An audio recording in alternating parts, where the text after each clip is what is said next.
接着我们来看口语测验的朗读测验题型第2类散文朗读。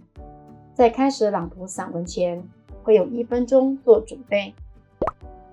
这时我们要先找出文章中的客语特征词，并且要注意入声字、双唇音等要发音正确，一个字发一个音，不要加也不要减。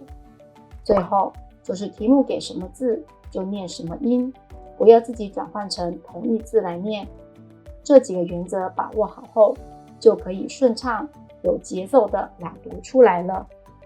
例如这一题，请注意客家特征词。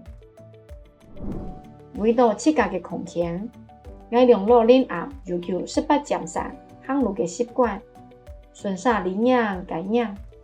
当日行看睇袂受到冇強容嘅風景，有一擺讓到青龍音睇定入上機，先冇聽。我未行過去掉鬧熱，原來係唔識調嘅風風樹紅不窮做到。如何係調媽老調講交代嘅事件，調講喊定衝日站內分調知識，但調媽背出去捉衝咧，唔識調媽出去日曆愛10個分鐘，有時間半點鐘就喊冇站內。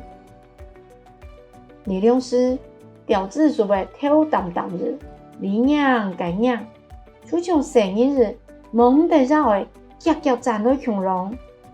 該種日色彩很形色，我調未跳我日經驗調字，心根度經驗，調媽用喊站咯，調字會我快咧。我調配定調字，跳蒙蒙日都該定調媽喊衝日站內。有一個路過嘅阿伯小愛理調，最近係一群戇調日都該釀調字。